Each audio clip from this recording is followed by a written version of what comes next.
Olá, conheça comigo os destaques da edição de hoje. Confirmado o primeiro caso de Mpox em Angola. Feira de Saúde revela casos suspeitos de cancro da próstata. Mais de 200 crianças em Viana vão beneficiar de refeições quentes em cozinhas comunitárias. 200 mil hectares de terra estão a ser trabalhados na Amatala na presente campanha agrícola. O Birro Político do MPLA analisou e aprovou documentos que serão submetidos ao 8º Congresso Extraordinário. Ensino Particular deu início a um programa de ensino inspirador que junta ciência, tecnologia, engenharia, arte e matemática. Lá fora, nomeação inédita de uma jovem de 27 anos para a Casa Branca é a composição do governo Trump. Veja também o melhor da atualidade desportiva. Bem-vindos ao Girassol Jornal, que começa agora.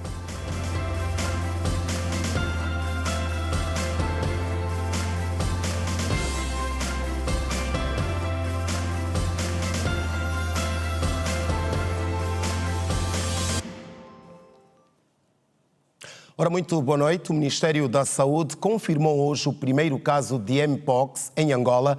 O diagnóstico foi feito a uma mulher de 28 anos de idade, de nacionalidade congolesa. Em nota, o Ministério informa que a mulher está em isolamento nas instalações do Centro Especializado de Tratamento de Pandemias e Epidemias. Entretanto, o Ministério da Saúde reforça também as recomendações de prevenção higiênico-sanitárias e o distanciamento social. Outros desenvolvimentos sobre este assunto vamos continuar a seguir. Vamos agora tentar o contacto com a doutora Rosa Moreira, do Ministério da Saúde. Doutora Rosa, muito boa noite, bem-vinda ao Girassol Jornal. Vamos a esta notícia que acaba de chegar. Como é que os angolanos devem lidar com esta notícia? Boa noite, senhores telespectadores, muito boa noite, muito obrigada. Muito obrigada por essa oportunidade. Nós, o Ministério da Saúde apela à população de Angola a não entrar em pânico, mas seguir com as recomendações que o Ministério da Saúde está a fazer. Portanto, nós temos que fazer as pessoas que apresentarem sintomas neste momento, e quando eu falo dos sintomas, falo, portanto, aqueles que começarem com febre, dores de cabeça, erupções cutâneas, o cansaço, para imediatamente procurarem uma unidade sanitária. E imediatamente também começarem com, portanto, todos os cuidados para que essa doença não passe para outra pessoa, principalmente as pessoas que estão em nossas casas, as pessoas, os nossos vizinhos, os nossos contactos. As pessoas que se apresentarem com sintomas devem imediatamente isolar-se, tentar isolar-se, pôr uma máscara e dirigirem-se para a unidade sanitária. É necessário que, portanto, toda a população também começa a ter os cuidados necessários para que a doença não se propague. Portanto, evitar a comer carne de caça, principalmente a manipulação dessa carne, a carne de macacos, a carne de ratos ou de esquilos, evitar a manipulação, evitarem neste momento comer. É necessário começar constantemente com a higienização das mãos, a lavagem das mãos, dos utensílios. Se tivermos alguém doente em casa, portanto, com sintomas que eu já mencionei, imediatamente a isolação, isolar esse paciente, não evitar contacto desnecessário. E se tiver que tratar dessa pessoa, estamos a tratar de uma criança, tentar usar luvas, usar a máscara, não partilhar objetos, não partilhar as roupas, evitar partilha de roupas, não usar os mesmos lençóis. Portanto, são todos os cuidados que evitam a propagação. Neste momento, nós temos as pessoas que, portanto, a pessoa que foi diagnosticada com esta doença, com monkeypox, isolada já, tanto no CETEP, no nosso centro, no Centro de Tratamento e Controle de Doenças, tanto epidêmicas, e temos também já os seus contactos isolados. Isso para quê? Para evitar que essa doença se propague rapidamente. Até novas ordens, o isolamento deve ser mantido, Portanto, as pessoas devem estar constantemente em alerta, e evitar contato com pessoas suspeitas. Isso Doutora é Rosa, muito consegue importante ouvir-nos? para evitar a disseminação da doença. Doutora Nós Rosa, temos consegue as ouvir? equipas todas em prontidão. Estou a ouvir. Ia perguntar, que informações é que o Ministério tem sobre esta mulher? É residente em Angola ou chegou ao nosso país nos últimos dias? Não, ela é residente em Angola, ela vive, portanto, aqui em Angola, mas ela tem um marido que faz as viagens, é camionista e faz viagens constantes à RDC. Então, provavelmente, Portanto, é importante, portanto, que... Sim? Provavelmente o contacto com o marido estará na base desta infecção da senhora. Provavelmente sim. Por isso é que nós estamos, desde o princípio dessa epidemia, que nós tentamos reforçar a vigilância em todos os pontos fronteiriços. Tanto a entrada e a saída, nós estamos a tentar e nós vamos tentar reforçar ainda mais esta vigilância no controle das pessoas que entram. Mas é muito difícil porque é uma doença que o estado de incubação dura, por exemplo, de 5 a 21 dias. Então, as pessoas que entram podem entrar ainda sem nenhum sintoma e começarem os sintomas aqui no país. Mas neste caso, o reforço da vigilância aos pontos de entrada está a ser feito. Muito bem, e neste caso, as pessoas que tiveram contacto com esta mulher de 28 anos, que foi diagnosticada com a Mpox, varíola de macacos, estão também já em isolamento? Estão já a ser acompanhadas? Estão a ser acompanhadas, estão sob controle da equipa, portanto, da equipa de resposta rápida e, portanto, isso são medidas que podem parecer um pouco drásticas, mas neste momento, no princípio de uma epidemia, são muito necessárias para evitar uma rápida disseminação da doença. E quais os próximos passos do Ministério da Saúde? Então, nós vamos continuar. Pode repetir, por favor? Perguntava quais os próximos passos que o Ministério da Saúde vai... Os próximos passos do Ministério... Portanto, os próximos passos é isso, é manter a vigilância, uma vigilância muito, muito apertada. Portanto, temos as equipas em prontidão, temos as equipas preparadas já em prontidão para qualquer resposta e manter sempre o alerta à população, portanto, porque isto é uma responsabilidade individual também. Portanto, toda a população tem que estar em alerta, portanto, nós vamos manter a população informada sobre o desenvolvimento da doença. É preciso que as pessoas saibam como prevenir a doença e como, portanto, defenderem-se da doença. Muito obrigado, doutora Rosa Moreira, do Ministério da Saúde. Obrigado por esta confirmação deste primeiro caso de Mpox. Nós voltamos a falar em próximas oportunidades. Ok, claro, com certeza. Até a próxima. Seguimos deste lado com outras notícias no seu Girassol Jornal, edição de sábado. O Banco Mundial prevê que a eliminação total dos subsídios aos combustíveis em 2025 vai agravar os preços no país, em média, em 5,2%, e defende, por isso, um pacote de compensações à economia de até 30,2% sobre o total das poupanças obtidas com esta medida. Um estudo do Banco Mundial prevê que, com a eliminação total dos subsídios aos combustíveis em 2026, os preços de toda a economia no país vão agravar em média em 5,2%. Os setores dos transportes e das pescas serão os mais afetados, com aumentos dos preços na ordem dos 20%. A instituição admite que a eliminação poderá ter efeitos devastadores porque os combustíveis são um input fundamental para a atividade econômica e o agravamento dos preços altera a estrutura de custos das empresas. Ainda assim, defende que este passo deve ser dado para garantir a sustentabilidade orçamental e para evitar evitar que afetem negativamente as despesas que promovem o crescimento econômico. Neste sentido, o Banco Mundial traça 3 cenários que simulam choques de custos e preços e poupanças fiscais inerentes à reforma aos combustíveis. Primeiro cenário, os preços mantêm-se como estão atualmente. No segundo, aponta uma adaptação dos combustíveis a preços de mercado até ao final de 2025. E, num terceiro cenário, os preços são ajustados aos níveis de mercado até final de 2026.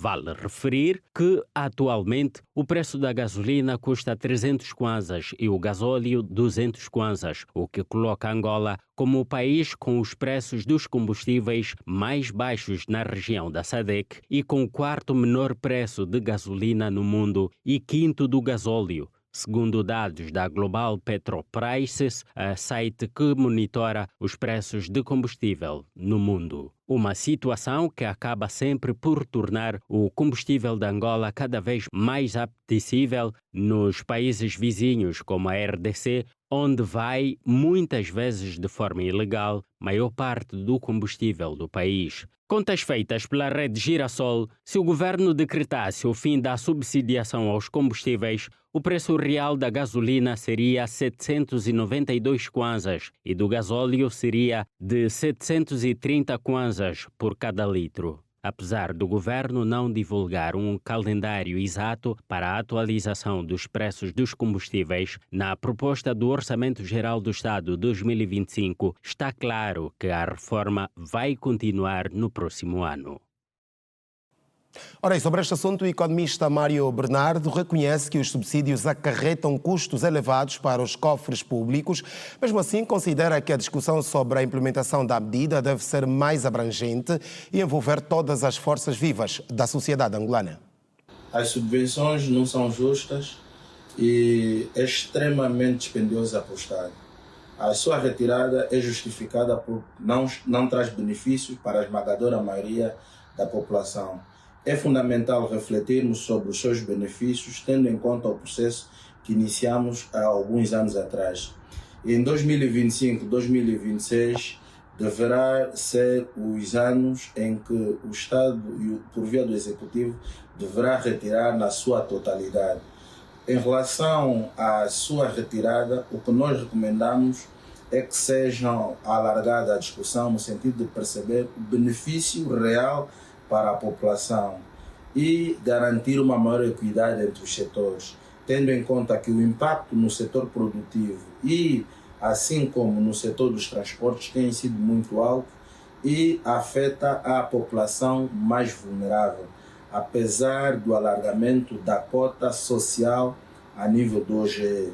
Precisamos perceber efetivamente que este custo, essa redução desse custo, esteja a ter uma contrapartida sob o ponto de vista da redução das despesas por via do Estado. Nós, neste momento, temos a questão da inflação, as altas taxas de desemprego e o peso excessivo da dívida no orçamento como dos maiores desafios para a economia de Angola em 2025. O que é recomendável, o que é expectável é um certo alargamento neste processo no sentido de suavizar os efeitos, tendo em conta o contexto incerto e os choques a que a economia angolana ainda está exposta e a necessidade de se diversificar a economia para garantir que as populações tenham prosperidade. A empresa portuária do Lubito quer aliar os seus parceiros ao novo decreto presidencial sobre o novo regime jurídico de faturação e documentação equivalente. Para dar corpo a esse desiderato, a empresa pública juntou os seus parceiros para uma sessão de esclarecimentos sobre o assunto nesta sexta-feira numa unidade hoteleira da cidade ferroportuária do Lubito. Foi uma sessão de esclarecimento sobre faturas e documentos equivalentes, onde estiveram presentes os parceiros do Porto de Lubito. Em entrevista à imprensa, a palestrante do certame justificou a importância do alinhamento entre as empresas parceiras no capítulo das faturas e documentos. As empresas, quando vão adquirir um bem ou um serviço, têm que receber um documento, uma fatura, um documento equivalente. E esta fatura, o documento equivalente, não pode ser qualquer documento. Há uma lei, há um decreto presidencial 292/18 de 3 de dezembro, em vigor em Angola desde 1 de abril de 2019, que todas as empresas têm que seguir. Infelizmente, há muitas a não seguirem. Por isso é que o Porto criou este seminário, chamou os seus fornecedores para estarem todos alinhados a este regime jurídico das faturas e documentos equivalentes. Cristina Silvestre fez menção da necessidade de até as pequenas empresas, incluindo singulares, estarem alinhados ao novo regime jurídico sobre o processo de faturação em vigor desde 2019. Sim, é para todos, até um profissional liberal, um formador, um médico que não esteja efetivo numa clínica, está lá só a prestar serviço, todos nós temos que emitir uma fatura e a fatura obrigatoriamente tem que seguir o regime jurídico das faturas e documentos equivalentes. Eu até a gozar falei do meu barbeiro, eu quando vou ao barbeiro não saio sem a minha fatura e a fatura não pode ser um documento qualquer, tem que estar alinhado ao diploma que está em vigor desde abril de 2019. Por seu turno, o diretor de Administração e Finanças do Porto de Lobito disse ser necessário o melhoramento dos procedimentos neste dossiê, sendo este o objetivo da sessão de esclarecimento submetida aos parceiros. Aqui o que nós queremos levar mais para os nossos stakeholders é que, sendo o Porto uma empresa crítica, estratégica da região do centro-sul do país e não só, nós gostaríamos que os nossos parceiros também tivessem essa relação quase que equiparada ao Porto. Nós estamos no regime geral, temos um regime de faturação, nós temos nossos fornecedores que também têm essa relação com o Porto. O Porto de Lobito este ano já ascendeu a 3 ISOs, que é a ISO 9001, a ISO 14001 e a 45001, e nós queremos que os nossos parceiros também estejam nesta relação. Porto de Lobito junta parceiros para uma sessão de esclarecimento sobre faturas e documentos à luz do regime jurídico sobre o respectivo procedimento. Faltam somente 3 dias para o fim do Censo Geral da População e Habitação 2024, após o seu prolongamento por mais 4 semanas devido a algumas situações operacionais. Nesta sexta-feira, o Grupo Técnico de Apoio à Comissão Multissectorial do Censo 2024 apresentou à imprensa o ponto de situação deste processo. A população está preocupada com a invisibilidade dos recenseadores em algumas zonas do país, numa altura em que faltam 3 dias para o encerramento do Censo Geral da População e Habitação 2024, não tendo deixado claro se o processo encerra no dia 19 de novembro, tal como previsto. Após o alargamento do prazo, o porta-voz do Censo 2024, Hernando Luiz, disse que uma linha telefônica foi criada para facilitar a visita dos recenseadores às casas que ainda faltam, sendo possível fazer agendamento, e deixou patente que os recenseadores estão a trabalhar até o período noturno. Sua Excelência Ministro de Estado, coordenador da Comissão Multissectorial, fez uma abordagem muito direta à volta dos pontos que foram levantados. Os governadores das diferentes províncias e os administradores municipais e distritais, foi reiterado também um apelo para cada vez mais apoiarem aí nas suas localidades o Censo Geral da População, e dizer aqui também que este apoio de alguma forma vai já se sentindo, é muito visível, as administrações, na pessoa dos administradores, os governadores provinciais têm apoiado massivamente o processo de sensibilização através das igrejas, a imprensa também, que vai fazendo aqui um trabalho muito importante no âmbito da sensibilização que um processo como esse massivo requer. Se nós estamos efetivamente a correr, cada dia que passa, temos províncias como Ambo e Bié, a Lunda Norte e Kwanza Norte, que em média com grandes níveis de produção nessa altura, o que de alguma forma dá aqui um alento naquilo que é a intervenção e a participação das autoridades por um lado e da população a atenderem o processo. Abriu-se uma linha telefônica onde cada cidadão pode ligar se eventualmente não for recenseado. Essas linhas telefônicas está por distrito e por município, estão disponíveis, são públicas. Através do site do INE é possível aceder. Através das redes sociais também amplamente tem sido partilhado, de maneiras a termos todos os cidadãos, todas as famílias, nacionais e estrangeiras, sendo parte desse processo, uma vez que todos contamos por Angola. Hernani Luiz garantiu que o processo de recolha de dados no âmbito do censo 2024 apresenta progressos significativos, apesar de encontrarem resistência em algumas zonas urbanas. O que podemos aqui categoricamente afirmar é que temos aqui 4 províncias, nomeadamente Huambo, Bié, Lunda Norte e Kwanza Norte, com uma média de cobertura muito significativa, o que deixa-nos aqui de alguma forma muito mais confortáveis em termos de cobertura, para que são províncias que de alguma forma têm também um grande grosso em termos populacionais. O processo vai seguir-se.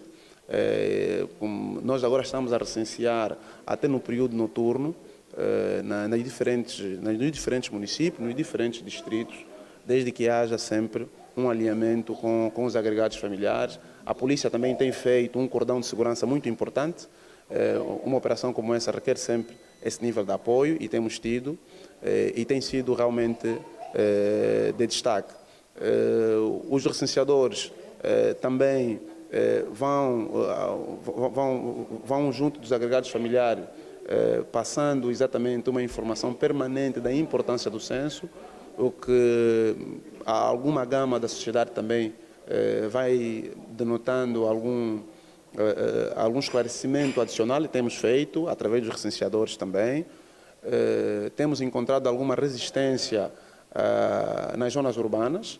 As zonas urbanas acabam por ser, de alguma forma, um bocadinho mais desafiantes, já diferente das zonas suburbanas ou zonas rurais, onde massivamente temos um bom nível de cobertura, porque as famílias que aí habitam estão ávidas de ser recenseadas. Isto, de alguma forma, facilita e acelera o processo de cobertura que nós tanto prevemos. Recordo que o censo 2024 arrancou a 19 de setembro e estava previsto a decorrer num período de 30 dias. No entanto, o INE decidiu, em meados de outubro, alargar por mais um mês o prazo de recolha de dados por causa de constrangimentos que se registaram nas primeiras 2 semanas do começo do processo censitário. Ora, o presidente do MPLA, João Lourenço, orientou hoje a 4ª sessão ordinária do Birro Político do Comitê Central do Partido, que, dentre outros assuntos, apreciou e aprovou um conjunto de documentos que serão agora submetidos ao 8º Congresso Extraordinário de dezembro próximo. Na reunião, os membros do Birro Político do MPLA foram ainda informados sobre as atividades desenvolvidas durante o 2º quadritrimestre deste ano. A 4ª reunião ordinária do Birro Político do MPLA, orientada pelo presidente dos camaradas, João Lourenço, abordou com particular atenção o projeto de agenda de trabalhos da próxima reunião do Comitê Central, prevista para o dia 25 de novembro do ano em curso. Os 101 membros que compõem o órgão apreciaram e aprovaram as informações do secretariado do Birro Político sobre as atividades desenvolvidas durante o 2º quadrimestre, assim como da Comissão de Disciplina, Ética e Auditoria do Comitê Central.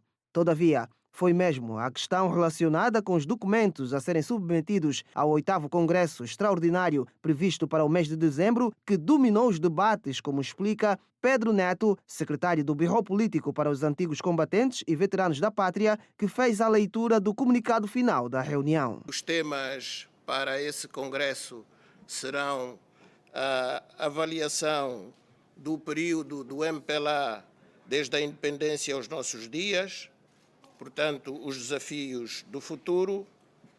Far-se-á uma avaliação ou uma análise sobre os estatutos do MPLA e a aprovação do plano de comunicação e marketing. Como também, com certeza, tiveram a oportunidade de verificar, foram aprovados alguns documentos internos que têm a ver com o presídio do Congresso e outros órgãos que vão dirigir o nosso Congresso. O Birro Político é o organismo que se ocupa dos ajustamentos pontuais das estratégias do MPLA, tendo como primazia, no âmbito das suas competências, organizar a vida interna do Partido dos Camaradas. Da agenda da reunião deste sábado, constou ainda a apreciação do plano anual de atividades e eventos a serem executadas no próximo ano, bem como o respectivo orçamento. O Presidente da República desloca-se amanhã ao Brasil, onde participa na segunda e terça-feira como convidado do Presidente Luiz Inácio Lula da Silva na reunião do G20. O evento vai ter lugar na cidade do Rio de Janeiro, para onde os líderes das economias mais fortes do mundo vão analisar a economia global. Vale lembrar que o convite ao Presidente João Lourenço para participar desta reunião foi feito em Luanda pelo Presidente Lula no ano passado, durante a visita que efetuou ao nosso país. Startup Challenge 2024. Evento reúne 20 novas empresas de vários setores. Em destaque.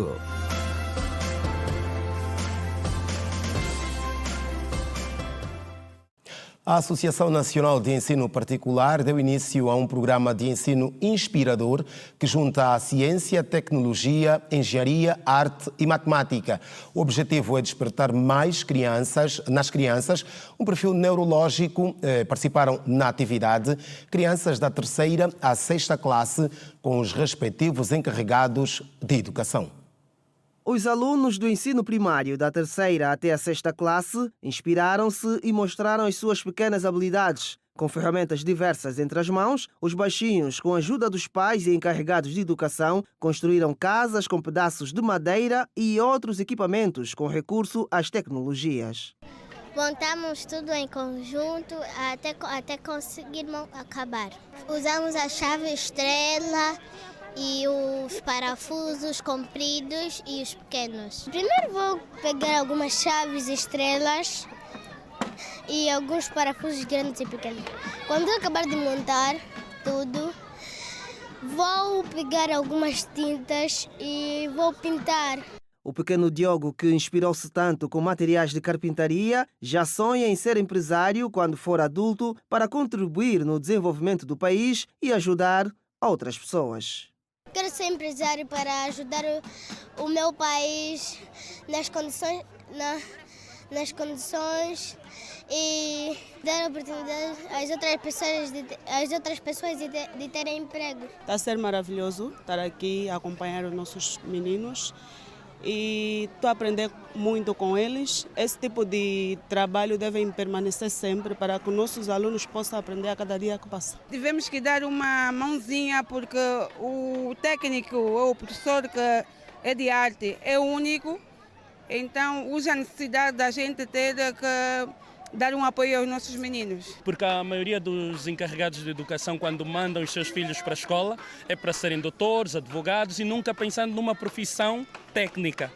Já agora essa atividade pode ajudá-los a criar gosto na profissão técnica. É algo muito louvável. A escola está de parabéns por isso. E o presidente da ANEP, António Pacavira, falou dos grandes objetivos do projeto de ensino inspirador que junta a ciência, tecnologia, engenharia, arte e matemática com o fio único de despertar o perfil neurológico das crianças. Nós queremos que o aluno se inspire em algo. Sabemos que os alunos hoje têm um perfil neurológico muito virado para a tecnologia, mas nós não podemos desprezar outras práticas e virarmos só para a tecnologia. E aqui fizemos um misto de tecnologia com carpintaria.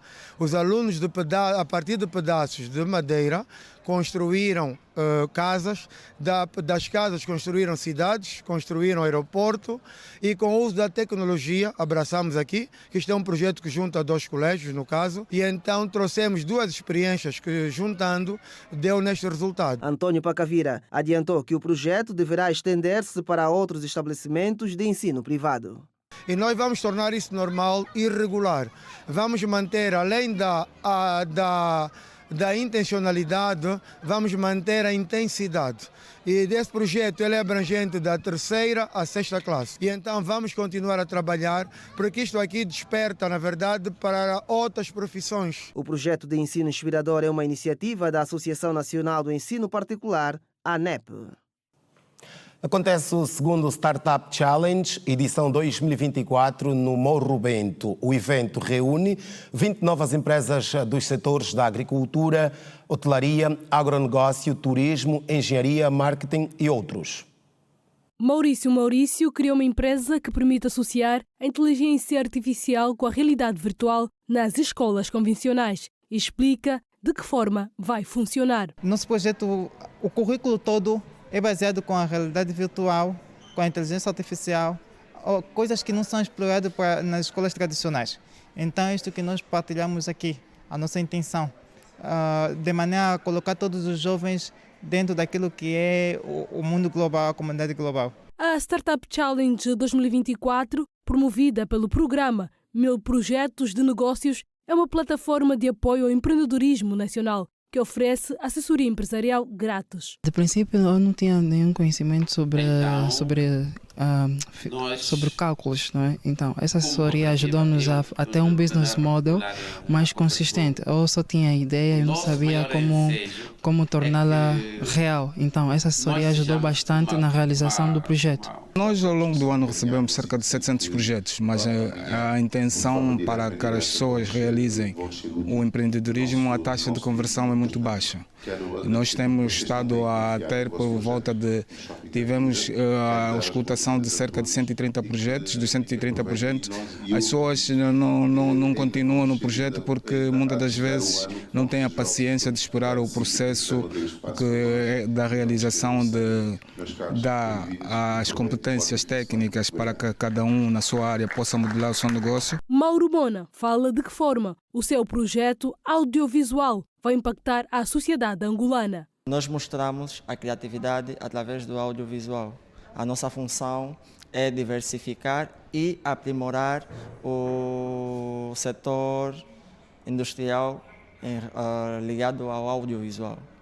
Ou seja, promovendo histórias e trabalhando com pessoas que já têm uma vasta e que também têm uma pouca experiência, de maneira a nós fazermos uma junção para que todos possam usufruir dos seus dotes. Este programa de apoio ao empreendedorismo nacional obedece a 3 fases, nomeadamente aceleração de negócios, incubação de projetos e exploração final. A diretora de projetos, Laura Cava, afirmou que um dos objetivos é fomentar o crescimento de startups e pequenos negócios. Dizer que o evento é com o objetivo fundamental e principal de reunir todos os fazedores de negócios, ou seja, estamos a chamar todas as empresas que estão em fase embrionária, empresas que já estão consolidadas no mercado, a juntarem-se num único lugar, trocarem sinergias, experiências, identificar oportunidades de mercado, acima de tudo fazer negócios, é o que nós queremos promover com esse evento. Esta segunda edição da Startup Challenge 2024 contou com o apoio de empresas do setor do agronegócio, da agricultura, turismo, engenharia e tecnologia. Cerca de 80 pessoas foram diagnosticadas com hipertensão na Feira de Saúde sobre doenças crónicas não transmissíveis. O evento aconteceu no âmbito do 14 de novembro, Dia Mundial da Diabetes. Quem passou pelo Largo Antônio Agostinho Neto, na centralidade do Quilamba, lembra as instituições de saúde privada que o lucro não se deve sobrepor às suas responsabilidades sociais e considera valiosos os minutos de atendimento. Endocrinologia, nutrição, psicologia, oftalmologia, cardiologia, fisioterapia, geriatria foram, entre outras especialidades, atendidas na feira. Gostei muito da iniciativa. Isso, de certa forma, mostra que a Clínica Girassol não é uma empresa preocupada apenas com lucro, mas também preocupa-se com ações sociais e isso é de louvar. Eu venho aqui com a ideia de que pelo menos a minha saúde oral não estava assim tão boa, mas graças a Deus consegui ter um feedback positivo, embora algumas indicações me foram dadas para ter cuidado com a questão da escovação e tudo mais, e também pude perceber que com relação a questões cardíacas não tenho problemas também. Então, desafio as demais clínicas privadas e mesmo hospitais públicos a saírem um pouco à rua, a irem ao encontro de pacientes que por alguma impossibilidade não conseguem chegar a tempo e hora nos hospitais ou nas unidades hospitalares. E decidi vir medir a pressão, medir a glicémia e estou aqui. Está tudo estável. E saio daqui satisfeito, feliz, porque tenho um resultado muito... Tenho um resultado muito satisfatório. Foi através de um comunicado na rádio que a senhora Maria Félix ficou a saber da Feira das Doenças Crónicas Não Transmissíveis. Apesar do sol ardente, não mediu esforços e saiu do Morro Bento para o Quilamba. O conselho foi bom também, receitar alguns medicamentos e o resto que nós não conseguimos fazer aqui, então é só ir lá para a clínica Girassol e valeu a pena, deram mais força para poder continuar a fazer as minhas consultas. Até o momento da nossa reportagem, tinham sido atendidos mais de 500 utentes. Desse número, 80 hipertensos desconheciam a sua condição de saúde. Já foram vistos mais de 600 pessoas, dos quais 160 pessoas hipertensas. Metade dessas pessoas desconheciam serem hipertensas. E 25 pessoas com glicemia alterada que fazem o diagnóstico de diabetes. Saíram daqui com uma orientação, receita e com acompanhamento futuro caso seja necessário. A fraca literacia em saúde demonstrada por grande parte dos utentes preocupa os especialistas. A endocrinologista Francisca Silva aconselha a população a primar pela saúde preventiva. O que está a chamar mais atenção é vermos que as pessoas não têm conhecimento. E a prevenção é a chave do sucesso. É que as pessoas, principalmente adultos com idade superior a 40 anos, uma vez por ano procuram uma unidade hospitalar. Pelo menos para ver como é que está a sua glicemia, para ver como é que está os seus níveis de tensão. Também, que é fundamental. A segunda edição da Feira das Doenças Não Transmissíveis contou com a participação de mais de 100 profissionais da referida clínica. 12 casos suspeitos de cancro da próstata foram diagnosticados na Feira de Saúde Novembro Azul, realizada pela Igreja de Nosso Senhor Jesus Cristo no Mundo, os tocoístas. Durante as consultas de rastreio gratuitas, mais de 100 pessoas foram atendidas. Fiéis tocoístas e comunidade circunvizinha da zona do Quimbango, aderiram em massa à feira de saúde dedicada ao combate contra o câncer da próstata. Para além da patologia cancerígena, a população aproveitou o momento para realizar outros exames, onde foi possível diagnosticar alguns casos de tensão arterial e de malária. São as febres mesmo, viemos aqui para fazer consultas. Trouxe toda a família para ser tratados e estarem bem para conseguir trabalhar no Lavra do Senhor. Já estamos aí para nós conseguir levantar os medicamentos. Tudo gratuito, sim. Durante as consultas de rastreio, em que mais de 100 pessoas foram atendidas, foi possível registrar 12 casos suspeitos do câncer da próstata. Os dias que nós vivemos hoje há muita doença, não é? Os hospitais estão muito cheios, então a realização de uma feira como essa aqui na nossa igreja é sempre bem-vinda. Então, há que aproveitar. Acabei de fazer um teste rápido de paludismo. E o líder da Igreja de Nosso Senhor Jesus Cristo no Mundo, o bispo Dom Afonso Nunes, que voltou às vestes de enfermeiro para auxiliar nas consultas, destacou o papel da instituição religiosa nos esforços do Estado para a melhoria da saúde e bem-estar da população. Existem várias doenças, sobretudo hipertensões, conforme estão a acompanhar aqui, são problemas graves de saúde pública e nós, a Igreja, temos que dar a nossa mão ali onde, digamos assim, o governo tem feito os seus esforços. A Igreja complementa esses esforços para que, de facto, possamos, então, minimizar os efeitos de AVCs e mortes prematuras que têm acontecido. Mais de 100 pessoas foram atendidas na feira de saúde que juntou profissionais do setor afetos à Igreja Tocoísta e do Estado. Estamos a emitir o Girassol Jornal edição de sábado. Não perca no próximo bloco limpeza das valas de drenagem entre as prioridades do novo governador de Luanda e ainda as 150 mil toneladas de produtos diversos que devem ser colhidas na Matala, província da Huila. É para mais daqui a pouco.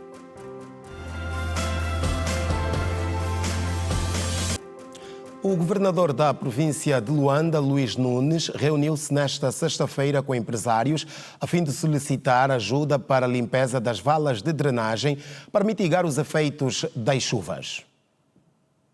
O programa de manutenção das valas instaladas nos sistemas de macro e micro drenagem em toda a extensão da província de Luanda teve início em setembro de 2022, com vista a reduzir as inundações, bem como os impactos dos resíduos sólidos transportados pela chuva, através da limpeza nos assentamentos e reperfilamento das valas. Nesta sexta-feira, o governador da província de Luanda, Luiz Nunes, reuniu-se com empresários a fim de solicitar ajuda para a limpeza das valas de drenagem, de modo a mitigar os efeitos das chuvas.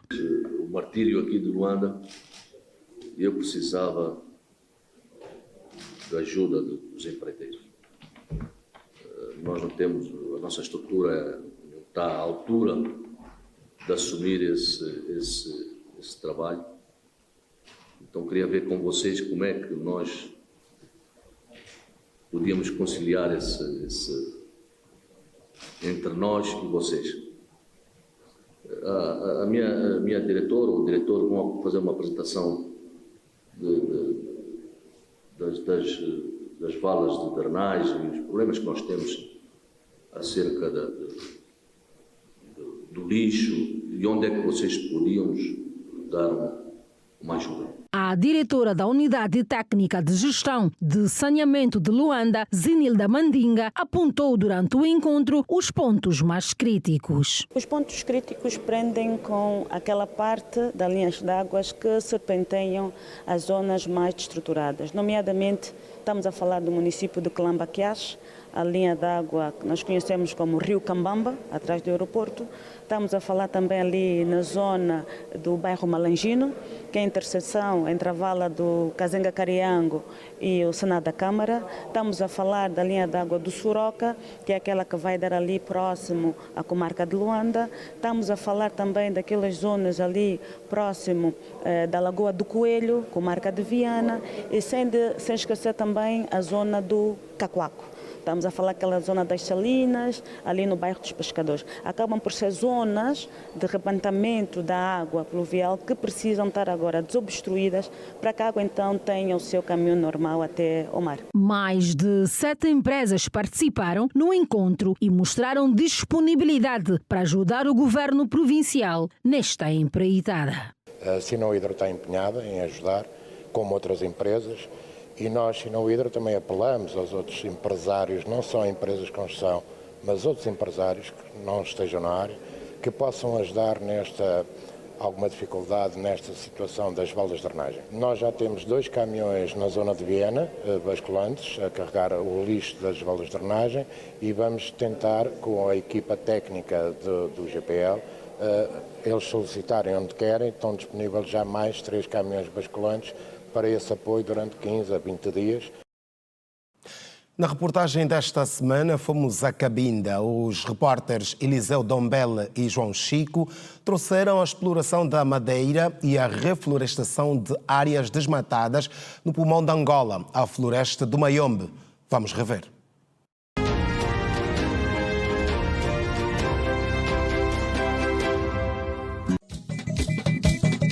A floresta do Mayombe está entre as 7 maravilhas do país e é considerada a segunda maior depois da Amazônia. Mayombe está entre os municípios de Bucuzau e Belize. Tem mais de 50.000 habitantes. É rico em flora e fauna. A sua gestão tem sido complexa devido à sua extensão. Ocupa uma área aproximada de 300.000 hectares. A madeira que dali sai é levada em vários pontos do mundo. Aqui ela é transformada para se ter cama, guarda-fato, cadeira, entre outros bens.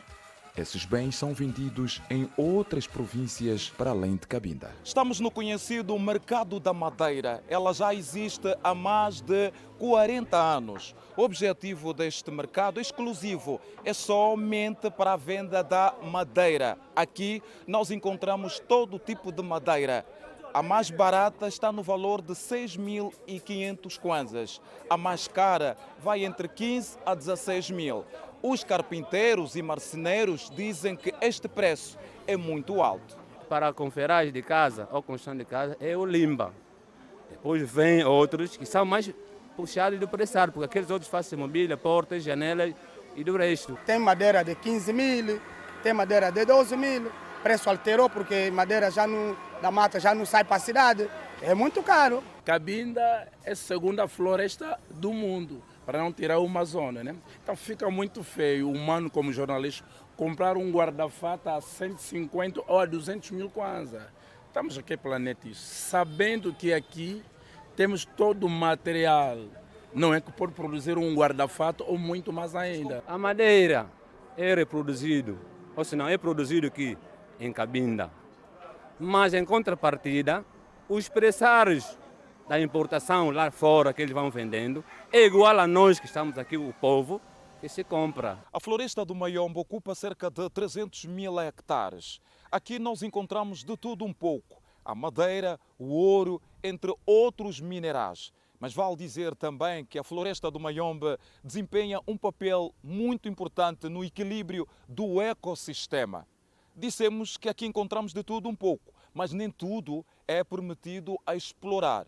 O IDF e a Direção do Ambiente têm estado a trabalhar na sensibilização quer das comunidades, como também das empresas, para que saibam o que explorar, quando explorar e como explorar. A derruba de uma árvore sem prévia autorização nos incorre a uma infração administrativa e não só, também incorre a um crime ambiental, agressão ao meio ambiente. Então o cidadão estará a ter que ajustar contas com o IDF, tem a ver com a lei florestal, a lei da fauna e flora selvagem, não é? Que é a lei 6/17, e o valor não é reduzido, é alto. A exploração inadequada da floresta tem sido o tema do dia a dia. O ambientalista Max Kessong alerta o que deveria ser o papel das empresas que exploram a floresta. Tem havido um determinado excesso na exploração dos recursos naturais da mesma floresta. Com a ação do homem, a natureza depois retribui, manifesta as consequências, como com erosões, manifesta com o clima, o aquecimento global, manifesta com muitas outras coisas, porque a ação do homem tem sido negativa em função do meio ambiente. A proteção do meio ambiente é responsabilidade de todos. Por isso, o envolvimento de todas as comunidades é importante, defendem os ambientalistas. Os recursos são nossos e a população que estiver mais próximo deveriam ser os primeiros fiscais, porque as instituições, sabemos nós como é que as nossas instituições são, as instituições não têm os meios, quer em termos de recursos, quer recursos materiais, quer recursos humanos, suficiente, capaz de poderem implementar ou realizar uma fiscalização adequada. Instruindo para o cuidado e atenção para as espécies protegidas, na lista vermelha, instruindo para uma intervenção menos agressiva na natureza, instruindo para a sustentabilidade ambiental. E este programa, inclusive, tem o apoio do Ministério do Ambiente, através de determinados fundos das Nações Unidas. Temos recebido várias equipas das Nações Unidas aqui e temos naturalmente acompanhado o esforço da sensibilização das comunidades. Mas a evolução que nós esperamos ser feita é a evolução no sentido de trazer projetos alternativos para as comunidades, de modo que haja menor interesse possível de fazer intervenção na natureza ou na floresta. Os ambientalistas alertam sobre as consequências que poderão advir caso não seja protegida a floresta do Mayombe. A floresta do Mayombe, ela tem a regeneração natural, cuja sua taxa de regeneração natural, portanto, é estimada em 0,4% ano. Portanto, essa taxa de regeneração, se a taxa de exploração for superior à taxa de regeneração, então nós veremos a floresta desaparecer. Com as atividades que ocorrem nessa floresta, podemos aqui destacar de que há destruição dos habitats. Portanto, porque nós não estamos a falar tão somente da flora, mas aí existe uma rica fauna, e esta fauna com as atividades que decorrem, principalmente aqueles que destroem os habitats, e fazem com que determinadas espécies, portanto, deslocam-se para outras áreas buscando um refúgio.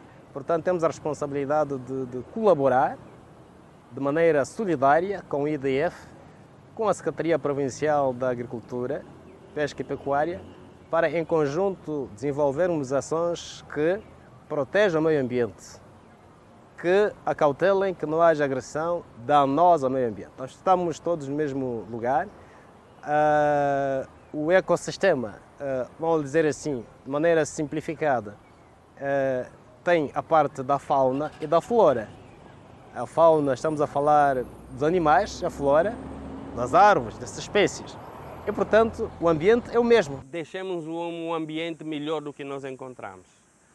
E, em função disso, também deixo apelo a nós, as associações, as ONGs, a termos um papel mais ativo na proteção do meio ambiente e na salvaguarda dessa nossa floresta. A floresta do Mayombe continua a enfrentar problemas de impacto ambiental. Há mais exploração e pouca regeneração.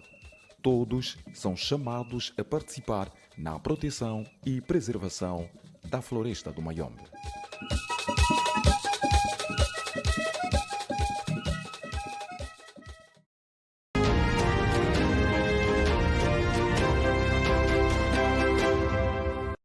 A reportagem da semana que veio da província de Cabinda. Seguimos, mais de 200 crianças vão beneficiar através de uma cozinha comunitária de refeições quentes na comuna do Calumbo. Um passo importante no combate à desnutrição, problema de saúde pública que afeta muitos menores naquela localidade. A par disso, a comuna do Calumbo tem também uma nova infraestrutura para viabilizar a formação e empregabilidade da juventude.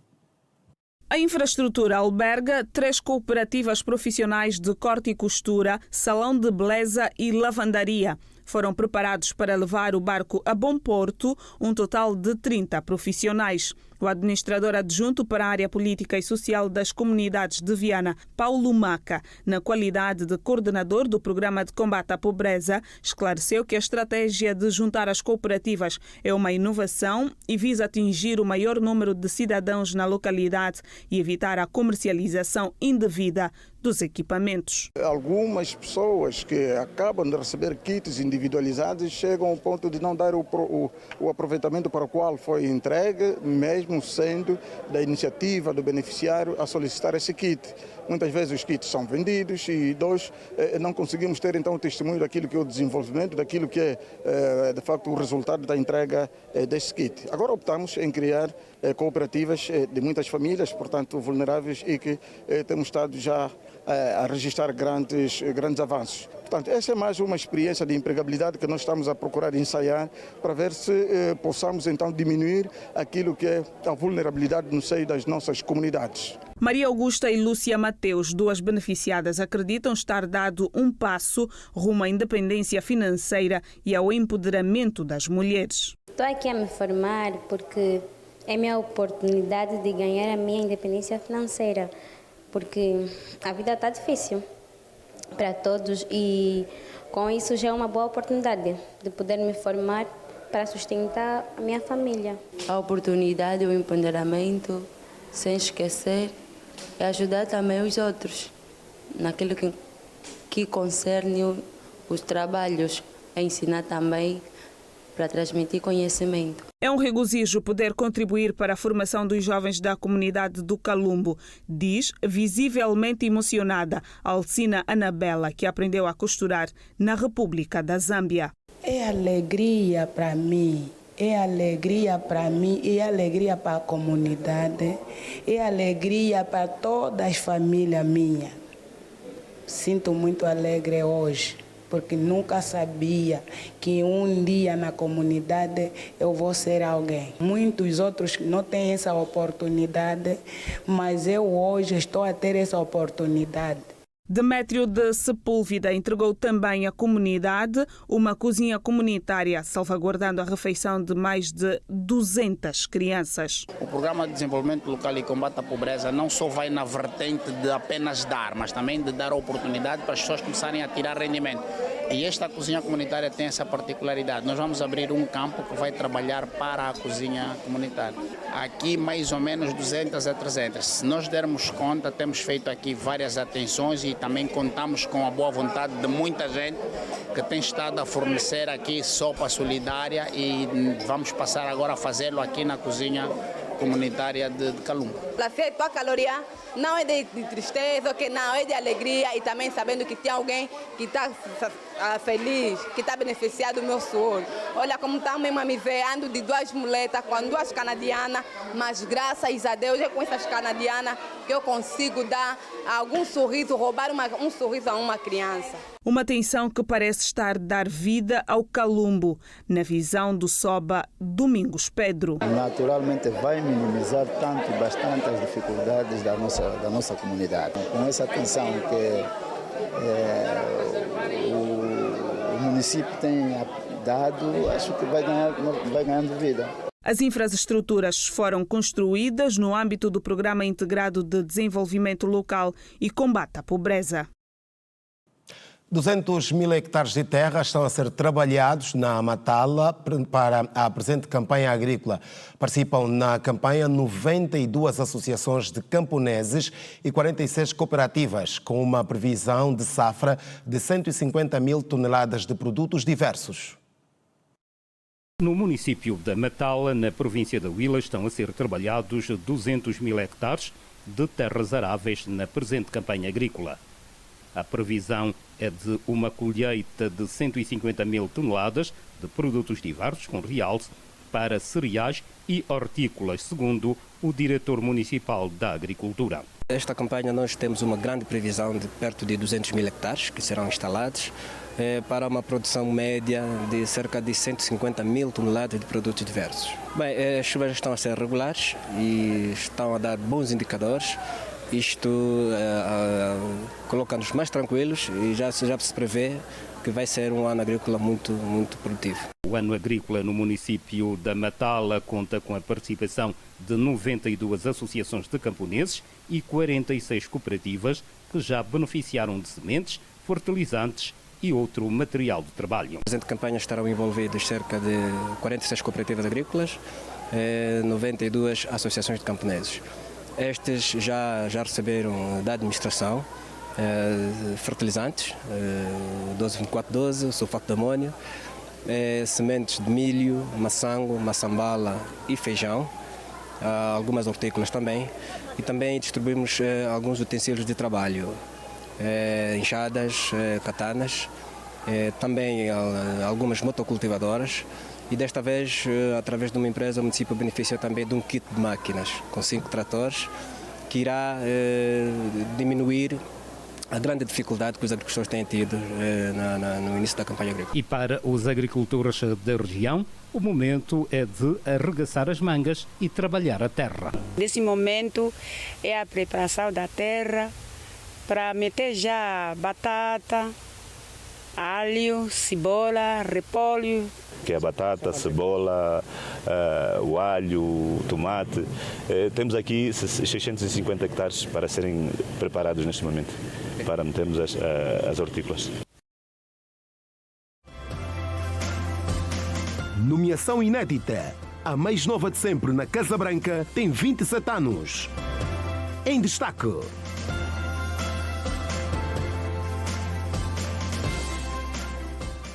Exatamente sobre isso que falamos agora, o presidente eleito dos Estados Unidos da América, Donald Trump, nomeou para a porta-voz da Casa Branca uma jovem de 27 anos de idade, a mais nova de sempre na história do país. Veja no Compacto Internacional. Após ser a primeira mulher negra e homossexual, o cargo de porta-voz da Casa Branca será ocupado a partir de 2025 por uma defensora ferrenha de Donald Trump. Trump anunciou a sua atual porta-voz, Karoline Leavitt, como secretária de imprensa da sua presidência.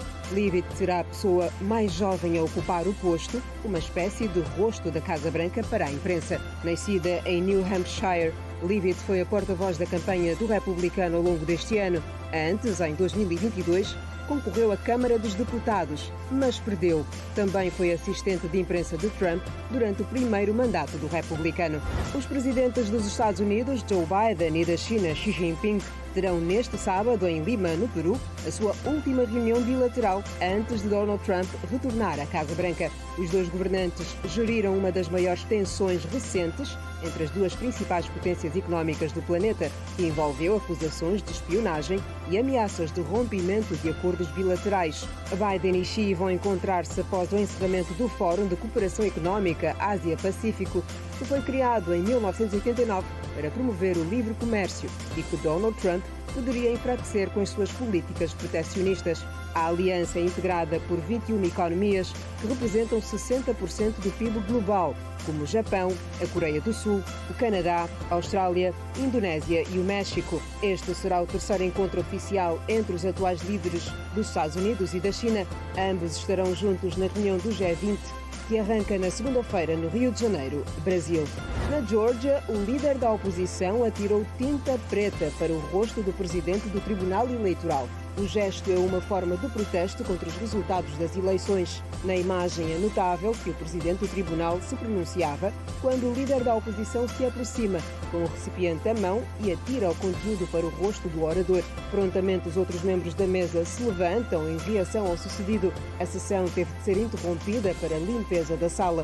O líder da oposição tentou fugir, mas foi rendido à porta. A oposição na Geórgia recusou-se a aceitar os resultados das eleições parlamentares, que ocorreram a 26 de outubro e alegam fraude e irregularidades generalizadas. A Comissão Eleitoral afirmou que os votos deram uma maioria de 54% ao partido atualmente no poder, o Sonho Georgiano, que, segundo a oposição, é muito próximo à Rússia.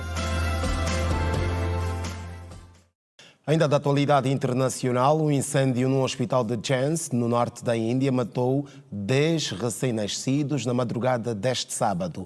As autoridades indianas já se pronunciaram e prometeram abrir um inquérito. O fogo começou na unidade de terapia intensiva neonatal, onde 55 bebés estavam internados. A equipa médica conseguiu resgatar 45 crianças, mas 16 bebés continuam em estado crítico devido à inalação da fumaça. A causa do incêndio ainda está a ser investigada, com a suspeita de que um curto-circuito ou falha nos equipamentos tenha provocado o fogo. O vice-ministro-chefe de Estado visitou o hospital e prometeu uma investigação completa sobre o incidente. Ele afirmou que os responsáveis serão identificados e que medidas rigorosas serão tomadas. O primeiro-ministro da Índia, Narendra Modi, expressou as suas condolências às famílias das vítimas e anunciou uma compensação de 500 mil rúpias, cerca de $5.900, para os parentes dos bebés mortos e 50 mil rúpias, aproximadamente $590, para os feridos. Veja no próximo bloco o melhor da atualidade desportiva no país e ainda a antiga secretária de Estado norte-americana Condoleezza Rice, que é hoje a nossa personalidade da semana. Nós voltamos daqui a pouco.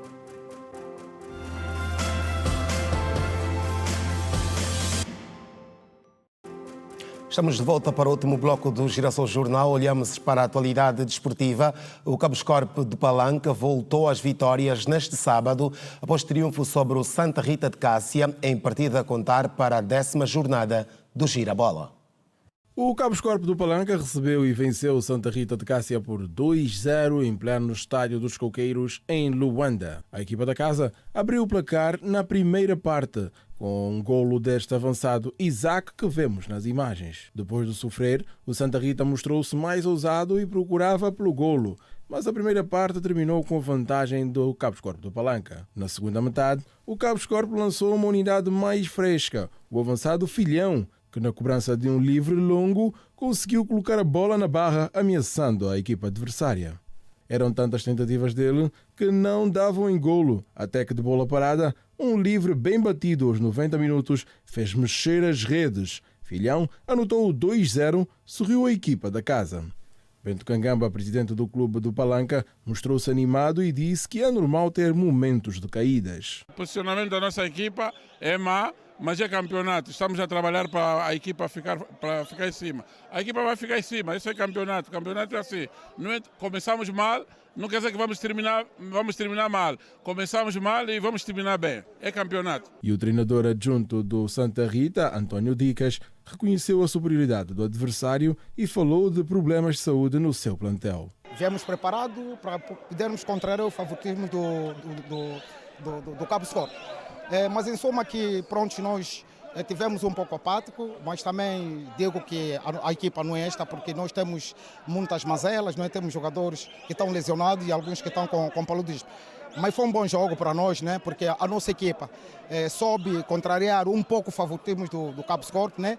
Mas não foi dessa, porque no primeiro tempo a gente sofremos o golo muito cedo, aos 17 minutos, ao decorrer da segunda parte, onde nós também conseguimos sofrer o segundo golo. Com a vitória, o Cabo Score é o 11º colocado com 9 pontos e o Santa Rita, na 15ª posição, tem apenas 6 pontos.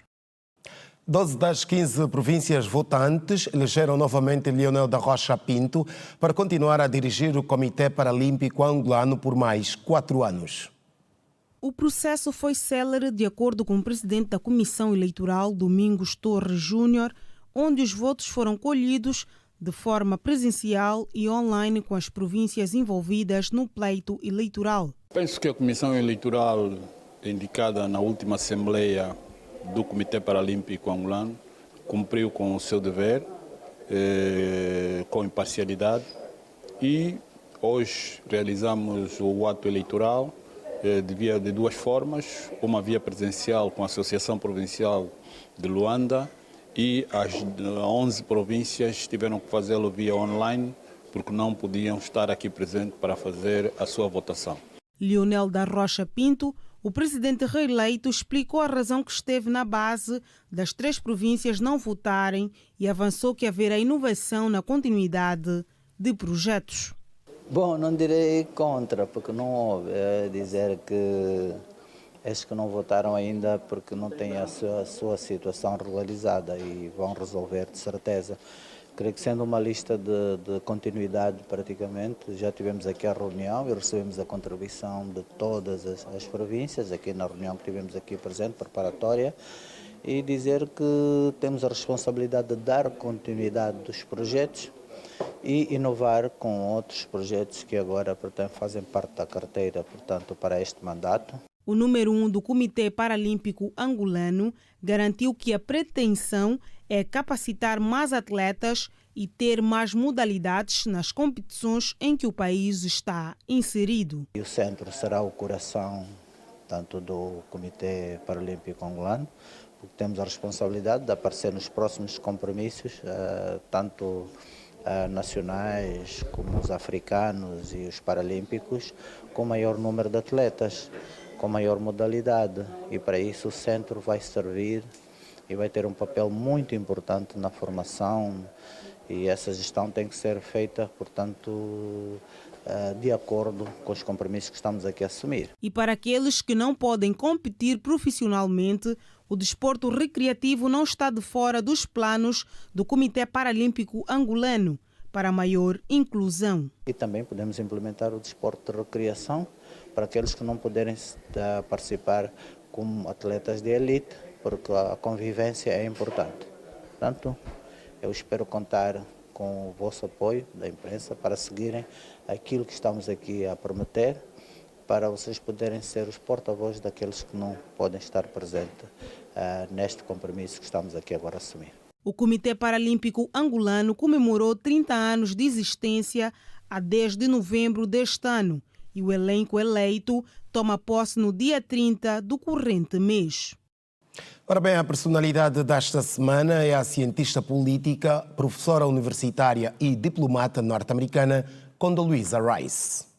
Condoleezza Rice nasceu em Birmingham, na Alabama, Estados Unidos, a 14 de novembro de 1954. Condoleezza é uma diplomata e cientista política americana que é a atual diretora da instituição Hoover da Universidade de Stanford. Condi, como é chamada pelos amigos, é filha do reverendo John Rice, pastor da Igreja presbiteriana, e de Angelina Rice, professora de música. Ambos foram professores universitários. Condoleezza obteve o diploma de bacharel pela Universidade de Denver e o mestrado em Ciência Política pela Universidade de Notre Dame. Em 1981 recebeu um PhD da Escola de Estudos Internacionais da Universidade de Denver. Rice trabalhou no Departamento de Estado sob o governo do presidente Jimmy Carter e serviu no Conselho de Segurança dos Estados Unidos como conselheira de Assuntos Soviéticos e da Europa Oriental do presidente George Bush pai durante a dissolução da União Soviética e a reunificação da Alemanha de 1989 a 1991. Condoleezza Rice é membro do Partido Republicano, foi a 66ª secretária de Estado dos Estados Unidos de 2005 a 2009 e a 19ª conselheira de Segurança Nacional dos Estados Unidos de 2001 a 2005. No segundo mandato do presidente George Bush Filho, Rice sucedeu Colin Powell como secretária de Estado, tornando-se a primeira mulher afro-americana, a segunda afro-americana depois de Powell e a segunda mulher depois de Madeleine Albright a ocupar esse cargo. Após a sua confirmação como secretária de Estado, Rice foi pioneira na política de diplomacia transformacional voltada para a expansão do número de governos democráticos no mundo e especialmente no Grande Oriente Médio. Na época da sua nomeação como secretária de Estado, Condoleezza Rice era a mulher de mais alto escalão na história dos Estados Unidos a estar na linha de sucessão presidencial, em virtude do secretário de Estado estar em quarto lugar na linha de sucessão presidencial nos Estados Unidos da América. Por hoje é tudo. Boa noite. Voltamos em próximas oportunidades.